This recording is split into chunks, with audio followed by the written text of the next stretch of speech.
Hello and welcome to your Daily Detroit, sharing what to know and where to go in Southeast Michigan.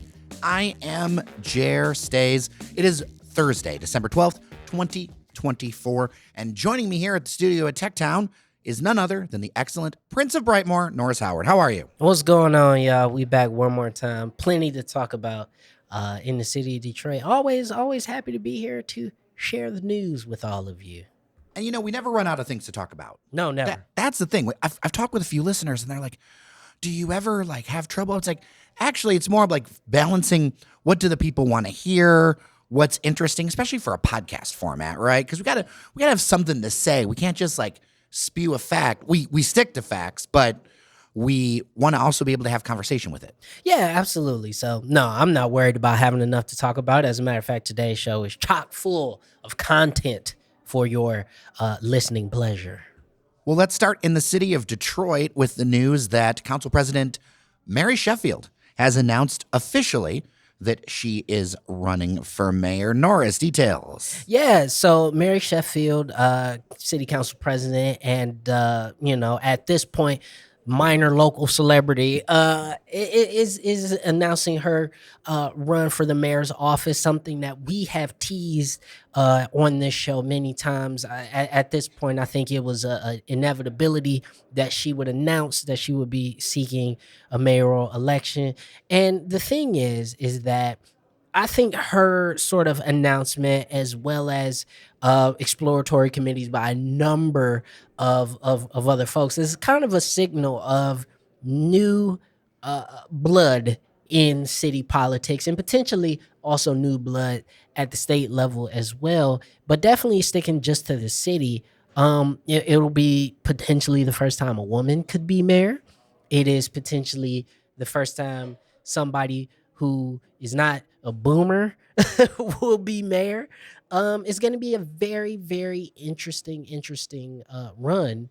And I think her putting her hat in officially is something that is going to signal to the rest of the field that, the big dog is ready to roll. I think it's interesting on a couple of levels. I think, and I don't want to get into all the policy bits because my intention is to have a conversation with as many of the mayoral candidates as we can. And I do believe that's something we'll be able to make happen, talking about the issues specifically. So I don't want to get into the issues, but I do want to get into the vibe. You mentioned about the possibility of Detroit's first woman mayor. That's a big deal.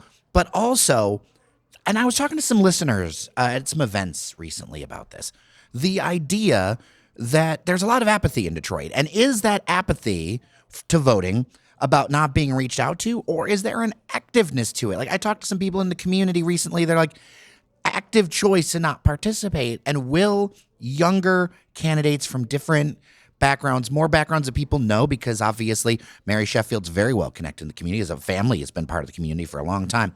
Will that help with that apathy to see somebody more closer in age, closer in vibe, Closer in culture? yeah, than before? Yeah, I think so. I think her campaign actually depends on it. I think it banks on it.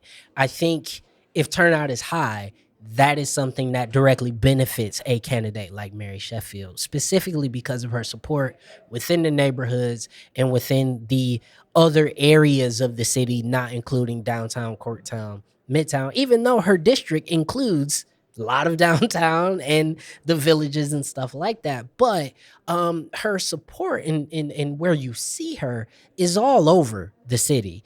And it's very interesting because, I've said many times on this show that, if there's something happening at a Boys and Girls Club, or if there's something happening in the city, like Mary Sheffield is there. And Detroiters see that and they appreciate that. Our politics here is still very, very, very one-to-one, very sort of almost small town politics, if you will, where it's like you got to go to the thing and you got to shake the hands and you got to kiss the babies and you got to speak at the barbecue. Something we say that a politician like Sri Tanadar actually does very well, which is it doesn't matter if there is a rib to be eaten, Sri Tanadar is there.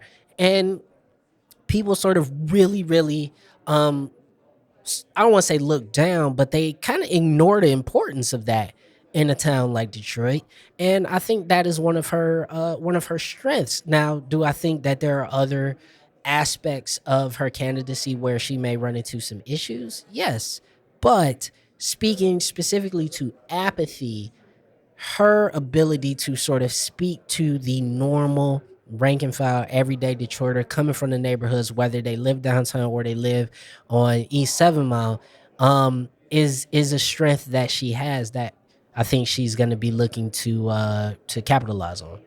As always, would love to hear your feedback. dailydetroit@gmail.com. Now, I want to get into a little bit of an update to a previously reported story. We had Megan Owens, head of Transportation Writers United, on the podcast talking about bringing all of Wayne County together under one transit millage, because right now there are a number of opt-out communities, Northville, Canton, places like that. Well, that bill has advanced in the Michigan House. That is moving forward. It's not to the governor's desk yet. There's still another Senate step, but that moved through. So I wanted to bring it up to you, to update the people, as we're recording this, where things are at. But also, Norris, I know that you have some thoughts around this, and you really didn't get a chance to hop in that transportation conversation. No, but I think this is fantastic because listen, Livonia has, is one of the opt-out towns, and it has a history as a sundown town. We can be honest about that on this show, and its lack of public transportation is a part of that. Not allowing the free flow of people wherever they may come from is something that inhibits everybody from taking in the splendor or the amenities of said town or city. By eliminating that barrier, not only do you make it easier for people to be able to, I don't know, go to work in your city, which is insane to me why you would not want people to have ease of transportation. We have listeners that work in Livonia and haven't been able to take the bus because they can't get there. I think there is a DDOT bus that'll get you kind of like right into the edge a little bit. Mm-hmm. But that is a problem that I've talked to people who actually have that issue. Yeah, and I lived in Canton for a number of years, and there's no bus service in Canton, and Canton is large. Canton is a lot larger than I think people give it credit for in terms of its actual square mileage, and you can't walk from one side of Canton to the other one. So if you even live in the southern reaches of Canton and you work in the northern reaches of Canton, there's no service that can get you from point A to point B unless you're paying for Ubers, which we know is cost prohibitive for quite a few folks. Now, don't get me wrong. If you live in Canton, you probably don't have that issue. But I mean, they are a high income right city for the most part. And, you think about even just the population of Livonia and Canton, you're talking not quite, but you're talking getting close to 200,000 people. Then you add in all those other opt-in communities. You're talking about hundreds of thousands of people who have had no access. And to me, it's kind of crazy because when you build transit systems in other places, you start at the county level. Yeah, you start at the county level, and it was interesting to see, especially as we now know, like Oakland County is down, Macomb County is down, like Wayne is the one dragging their feet on this in terms of total adoption within the county, and so it just makes me frustrated to see this because we know that this was a major barrier, but now this barrier hopefully has been hurdled, and we can get forward to providing full service for the county. And unfortunately, what I think is on the horizon is a potential merger of services because right now the DDOT system and the SMART system interact a little, but there's not that sort of full continuity of service that gets you like from anywhere in the county to anywhere else in the county with no sort of interruption and with regularity. From a reporting perspective, there would be a lot of barriers to that. Yeah. Because people don't realize just how much bigger the DDOT budget is. Like the DDOT, Detroit spends more on transit than all of the suburbs combined with SMART. So it would be interesting to see how that would happen politically with the unions and everything. But I think that's what a lot of the public wants because they feel like it's duplicative. Well, it's duplicative, but I think also it behooves the city to do it. Now, obviously, they feel like, oh, we don't want to be shipping our folks out to the suburbs so they can go and work. But at the end of the day, you need people to pay their taxes. And you need people to be able to afford the homes that they live in. And the only way they can do that is if they work. And currently, right now, the vast majority of Detroiters do not work within the city of Detroit. And so, if you haven't made the jobs here, so you got to help provide what you can to get the folks to the money. And right now, the bus and the public transportation service doesn't do that. And if you want to retain people in the city, because a lot of people do want to stay in the city and live in the city, making that as easy as possible with public transportation will help. I would argue that you would want to do that in a lot of the suburbs too.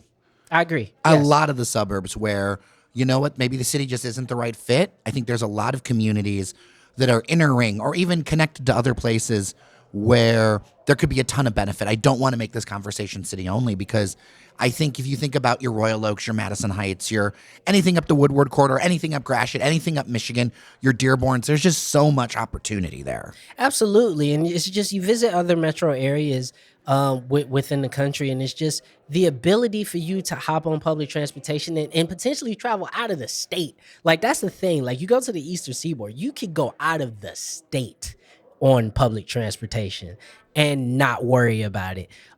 So it's very interesting to me that we have dragged our feet on this, but seeing the progress on it, I think is hopeful. And being able to catch the bus from downtown all the way to, I don't know, Laurel Park Mall maybe is interesting to somebody, and they should have the ability to be able to do that. Of course, feedback, dailydetroit@gmail.com. Also, go back and listen to that entire conversation we had with Megan Owens of Transportation Writers United. I think it was a good one. You'd learn a lot if you're just meeting this topic now. Let's end the conversation with something that I found interesting about a week ago. Okay. I found it interesting, especially for you, because we have talked about issues like this. Nancy Derringer has a piece in the Detroit Free Press, and we're going to talk about the higher level as opposed to the individual bits. The piece is, "It's time to let go of the past, Detroit. Let the Boblo boat sink." Oof. And it got a lot of attention. Of course, it would be interesting at some point to talk to Nancy herself about it. But Norris, I read this piece and I thought of you. Yeah, because you know how I feel about nostalgia. Listen, I just want to read a very quick piece that just a paragraph that just hit me. She says, "Sink the Bobolo boat, drive the last muscle car off a cliff, stop playing Motown everywhere all the time, tear Detroit's eyes away from the rearview mirror, and start looking through the windshield." I love everything about that.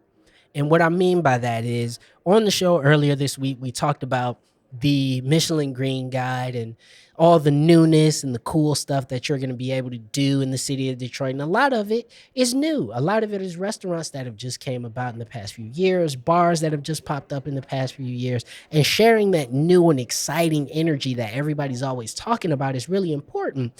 And you can still preserve the past and preserve the things that are important to your city, your town, your culture, without being mired in them. The Bobolo boat that she referenced, and this is the only specific thing that I'll say, is just on the Detroit River, just decaying. It's just sitting there, right? Just a rotting husk of its former self. When that could be easily picked up, preserved, put into a museum somewhere where we could give it its proper reverence, and then use that area for something way more productive. I remember going to the Boblo Boat project a few years ago and getting a tour of it. And then we went by it on a boat, and I was like, wow, it really feels from the outside. There hasn't been much progress in the intervening time. It's tough because you know what, man? Change is hard. Like It's not. It happens every day. It's inevitable. It's the only thing that will always happen. Why do people say that?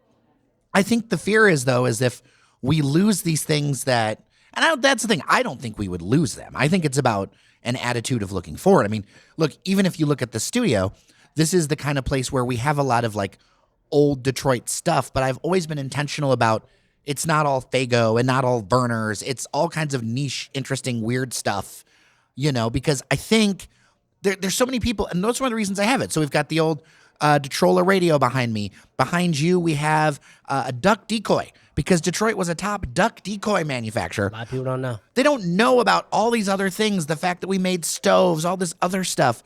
It's looking at like what we could be. And, I have a place in my heart for the past, but I also think that we need to think about what we could be and not just what we were. I agree. And people move to cities for what they could be Right. as opposed to what, they were. And that's the thing. Like when you see this new energy and population growth that we're talking about, people are not moving to Detroit because of what it was. People are moving to Detroit because of what it is and what it can be. And like that is what I want us to sort of kind of focus on. Because listen, I'm living downtown now and I was, looking from my window and hearing the excitement during the tree lighting ceremony, which by the way, I remember when we didn't have a tree lighting ceremony, like that was a new thing we did. That's really cool. It's a tradition. Traditions are okay. Let's keep traditions. We love them, right? But I'm going to tell you, I got annoyed because they played Dancing in the Street again.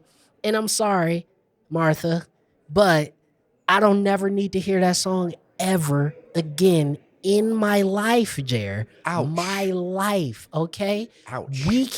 Detroit makes so much great music, has so many great artists, has so many great things that we could display on the world stage, and we pick the same 7 damn songs to play all the time, everywhere. Get these people off the aux, okay? Get them off the aux so we can play some new Detroit music that's hype. Let's do it. Let me double down on that. I will add that I am tired of official Detroit events using the same soundtrack, the same Stevie Wonder songs. Yes. The political events that use the same songs. That's no offense to Stevie. No, we love Stevie. And he can still be a little bit in there, but like it feels like there's like a set playlist for every official Detroit event I have been to. And it's always Motown. It's very rarely any of the newer stuff that you see, even if you did electronic music, if you didn't want to have certain lyrics or whatever, which I understand. Fine, yeah, sure. For family friendly, we get it. Yeah. But I feel like there's like a formula to like the Detroit nostalgiaplex that we need to break if we want to attract and get people interested in it more than the people that are there, to break through, circling all the way back to the mayoral conversation, to break through that apathy. Yeah, I agree. And that apathy is sort of the thing, like, and I hate to say it because it just feels like people's idea of Detroit got stuck right there.